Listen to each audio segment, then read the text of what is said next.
तो आज हम अपने चैनल के माध्यम से आपको बताएंगे बिहार का सिस्टम कैसा है एजुकेशन को लेकर। बिहार के एजुकेशन सिस्टम में क्या बदलाव हुआ है, क्या नहीं हुआ है, क्या पेपर लीक क्यों होता है, इसके पीछे किसका कारण है या क्यों होता है, ये सब पर आज हम चर्चा करेंगे। तो मिलते हैं बिहार की शिक्षा व्यवस्था में, खासकर सरकारी स्कूलों में आज भी शिक्षा की कमी है। कहीं शिक्षक है तो एजुकेशन नहीं, कहीं एजुकेशन है तो बच्चे नहीं। यहाँ तक कि स्कूल के छत गिरने की कगार पे आ चुके हैं। सबसे बड़ी बात तो ये है, आज बच्चे स्कूल तो जाते हैं शिक्षा लेने के लिए नहीं, मिड डे मील खाने के लिए। ये मिड डे मील का मतलब होता है मध्याह्न भोजन योजना, जो बच्चों को दोपहर के समय दिया जाता है। अंकित, ये जो अभी बिहार पुलिस का 2025 का जो एग्जाम हो रहा है, उसमें क्या दिक्कतें आ रही हैं? देखो, सबसे पहली बात एग्जाम का नहीं है। सबसे पहले देखो, फॉर्म जब आता है तो मान लो 30,000 वैकेंसी है, ठीक। हाँ। 30,000 वैकेंसी में अब लाख, 2 लाख, 10 लाख, 1 करोड़ बच्चे तक भर देते हैं पूरे बिहार में। उसके बाद जब वो एग्जाम देते हैं, या तो पेपर लीक हो जाता है, एग्जाम रद्द। अब जो बच्चा प्रिपरेशन करके पहुंचा है वहां पे, उसका तो मेहनत गया। दूसरी बात, वहां पे क्या होता है, या तो पेपर लीक हो जाएगा, ये तो ये बात है ही। उसके बाद कितने सीट तो बिक चुके होते हैं। आधे से ज़्यादा बिके जा चुके उसके हैं। बाद जो बच्चे मेहनत किए, जो गरीब बच्चे जो मेहनत करते हैं, वो वहां तक पहुंचते हैं, उसका मेरिट लिस्ट में नाम नहीं आता है, किसी और को बैठा दिया जाता है। तो बिहार के एजुकेशन सिस्टम में बहुत गड़बड़ियां हैं। जो क्यों बिहार को अति पिछड़ा राज्य कहा जाता है? सबसे बड़ी बात एजुकेशन को लेकर है। लेकिन यहाँ पे बड़े बड़े लोग थे, भारत के पहले प्रधानमंत्री राजेंद्र प्रसाद थे, आर्यभट्ट जो जियो का आविष्कार किए, भगवान बुद्ध जो बिहार से थे, फिर भी बिहार को विशेष राज्य का दर्जा नहीं मिलता है। इस पे बिहार सरकार को निर्णय लेना चाहिए, एक कठोर नीति।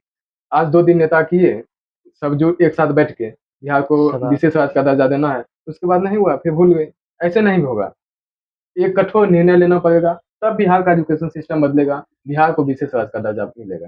तो अंकित, मेरा आपसे यह दूसरा सवाल है कि अगर गवर्नमेंट स्कूल के बच्चे उचित शिक्षा और सम्मान चाहते हैं, तो उसके लिए उन्हें क्या करना पड़ सकता है? तुमने कहा अविनाश, बच्चों को उचित शिक्षा और सम्मान देना चाहिए, ठीक, या उसे पाना चाहिए। तो मैं सबसे पहले ये कहना चाहूंगा, बिहार की जो गवर्नमेंट स्कूल है, सबसे पहले उसमें शिक्षक को, बच्चों को, शिक्षक और बच्चे को सिखाना चाहिए डिसिप्लिन। जो बच्चे डिसिप्लिन जानते हैं, अच्छी बात है। अगर जो नहीं जानते, उसे डिसिप्लिन सिखाइए। आपको इस तरह से आना है, इस तरह से बैठना, इस तरह से पढ़ना है। कोई गलत काम नहीं करना, क्योंकि हमें यहाँ से जाने के बाद कुछ करना होता है लाइफ में। सफलता पाने के लिए अब तो कोई भी काम तो करना पड़ेगा, या पढ़ाई करनी है, कोई भी फील्ड में काम करना पड़ेगा। तो मैं चाहता हूँ बच्चों को डिसिप्लिन सिखाएं, उसे पढ़ने में मदद करें। अगर वो गरीब है, एजुकेशन नहीं ले पा रहा है, अभी मान लो जैसे बिहार के खान सर हैं, वो बच्चों को यूपीएससी जो भारत का सबसे बड़ा एग्जाम है, 4 लाख में होता है, वो 70 से 75 हजार में कर देते हैं। 70 से 75, सॉरी, 7 हजार से 8 हजार में कर देते हैं। अब खान सर का एक उद्देश्य है बिहार को आगे ले जाना, क्योंकि बिहार एजुकेशन सिस्टम में बहुत पीछे है।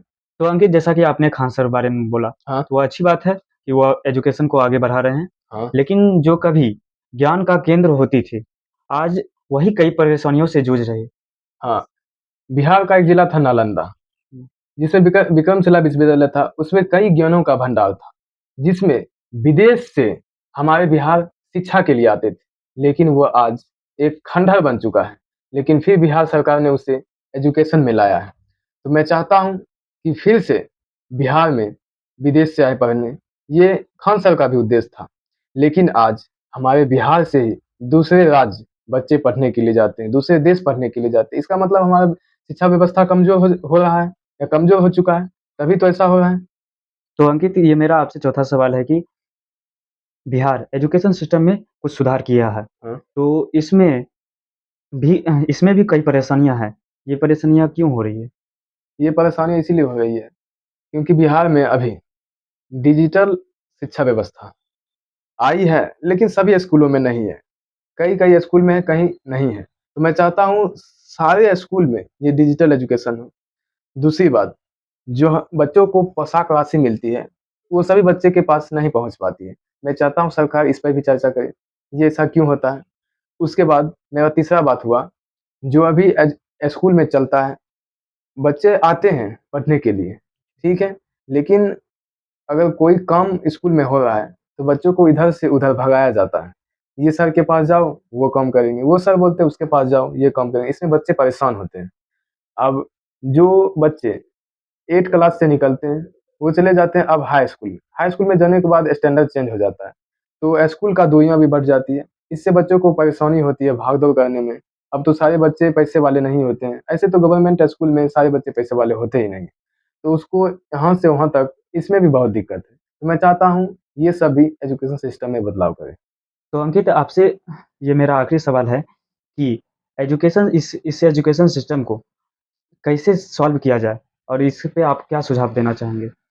मेरा सुझाव यही रहेगा, क्या अगर स्मार्ट क्लास की व्यवस्था अगर स्कूल में की गई है, तो सभी स्कूलों में की जाए।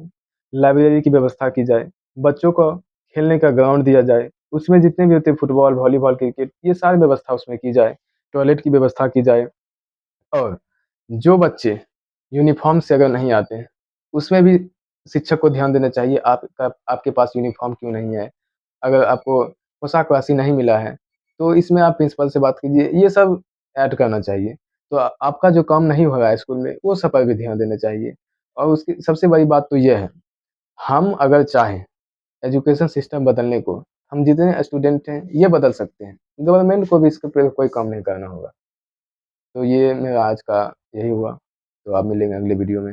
आई होप ये वीडियो आपको अगर पसंद आई है तो प्लीज़ लाइक, चैनल को सब्सक्राइब करें और वीडियो को शेयर करें। अगर आपको भी एजुकेशन सिस्टम में कमियाँ दिखाई देती हैं, तो आप भी अपने यहाँ सुधारने की कोशिश करें और जागरूक हो, जो बिहार का एजुकेशन सिस्टम बदले और हमारा बिहार विशेष राज्य का दर्जा मिले। इसके लिए मैं आपसे निवेदन करूँगा कि आप अपने एजुकेशन सिस्टम को बदलें और बिहार को उचित शिक्षा और सम्मान दिलाएँ और बिहार को आगे बढ़ाएँ। धन्यवाद।